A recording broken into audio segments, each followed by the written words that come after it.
सरकारे दो आलम सल्लल्लाहु अलैहि वसल्लमेर मौजज़ा আমার নবীর শান যখন কেউ কমাতে চায় তা আরো বাড়তে শুরু করে।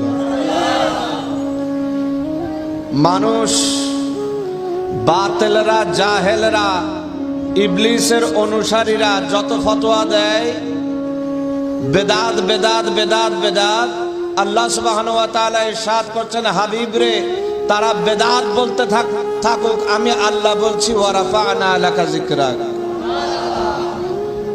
তো সমগ্র দুনিয়াবাসী সবাই মিলে যদি বেদাত বলে আর আল্লাহ সুবহানাহু ওয়া তাআলা শুধু একজন যদি ওয়া রাফা'না লাকা যিকরাক বলে, সেই কামলিওয়ালা নবীর শান মান কমানোর সাধ্য কারো আছে?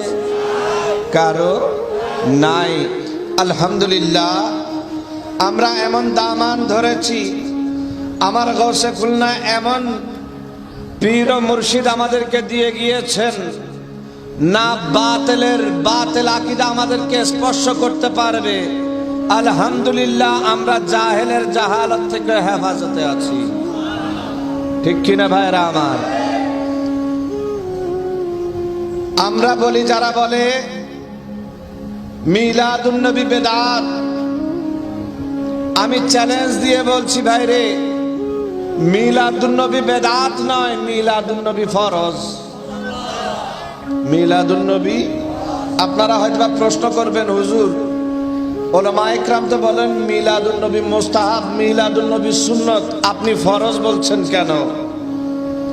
যে আয়াতে কারিমা আপনাদের সামনে তেলাওয়াত করেছি, আল্লাহ সুবহানাহু ওয়া তাআলা ইরশাদ করছেন, কুল বিফাদলিল্লাহি ওয়া বিরহমাতিহি। হাবিব আপনি বলে দিন, এই আয়াতের শুরুতে আল্লাহ সুবহানাহু ওয়া তাআলা একটি ওয়ার্ড ইউজ করেছেন, সেটার নাম হচ্ছে কুল। কি ব্যবহার করেছেন? কোরআনে কারীমের মধ্যে যে আয়াতের শুরুতে কুল এসেছে, সেই আয়াত শুধু আমল বনেনি, ঈমানদারদের ঈমানের অংশ হয়েছে। একটু জোরে বলবেন না সুবহানাল্লাহ? আল্লাহ সুবহানাহু ওয়া তাআলা ইরশাদ করছেন, কুল হুয়াল্লাহু আহাদ। আল্লাহকে এক জানা, এক মানা, এটা ঈমানদারের আকীদার অংশ বনেছে। ঠিক কি না?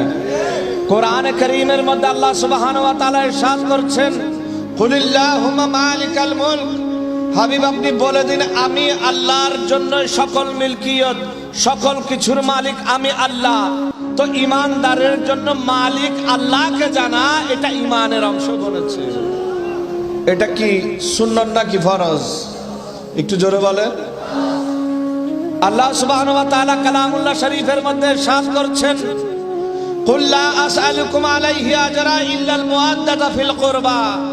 হাবিব আপনি তাদেরকে বলে দিন, আমি তোদের কাছ থেকে যা কিছু দিয়েছি, যে ঈমান দিয়েছি, আমল দিয়েছি, মুত্তাকি বানিয়েছি, পরহেজগার বানিয়েছি, জাহান্নামী ছিলি তোদেরকে আমি জান্নাতি বানিয়ে দিয়েছি। এর বিনিময়ে কিছু চাই না, শুধু একটা জিনিস চাই, সেটা হচ্ছে আমার আহলে বাইতের মোহাব্বত। আহলে বাইতের মোহাব্বত। এই আয়াতের শুরুতে আল্লাহ সুবহানাহু ওয়া তাআলা ইরশাদ করছেন, কুল লা আসআলুকুম। তো কুল দিয়ে এনেছেন, সেটা ঈমান আকীদার অংশ হয়ে গিয়েছে। আহলে বাইতে রাসূলের মোহাব্বত করা ফরজ। মোহাব্বত করা ঠিক অনুরূপ ঈমানদার যদি হয়ে থাকে, রাসূলকে যদি রাহমাতুল লিল আলামিন মেনে থাকে, রাসূলের সাদকা যদি খেয়ে থাকে, যেই উম্মত জানবে যে আমি রাসূলের সাদকা খেয়েছি, রাসূলের অবদান আমার মধ্যে আছে, তার জন্য রাসূলের মিলাদুন নবীতে উৎসব করা, রাসূলের মিলাদুন নবীতে খুশি হওয়া ফরজ। সে কথাই বলেছেন, কুল লা আসআলুকুম আলাইহি আজরা ইল্লাল মুআদ্দাতা ফিল কুরবা। ভাইরা আমার, এই তপ্ত রোদের মধ্যে ঘাম ঝরিয়ে এত ক্লান্তি নিয়ে কেউ বিয়ে বাড়িতে বসে থাকবে? কারো জন্মদিনে বসে থাকবে? কারো দাওয়াতে গিয়ে বসে থাকবে? কারো দাওয়াতে গিয়ে বসে থাকবে না। আজকের এই মাহফিল থেকে, জুলুস থেকে প্রত্যেকবার আমরা একটা পয়গামে দিই, আমরা শুধু একটা পয়গামে দিই, সব ভুলিব কিন্তু তোমায় ভুলতে পারি না।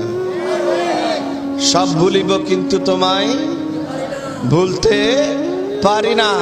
এই মাহফিল থেকে আমরা একটা পয়গামে দিই, जमाना छूट जाए रूठ जाए खल्क तो क्या गम। जमाना छूट जाए रूठ जाए खल्क तो क्या गम। न छूटे हाथ से दामन तुम्हारा या न छूटे हाथ से दामन तुम्हारा या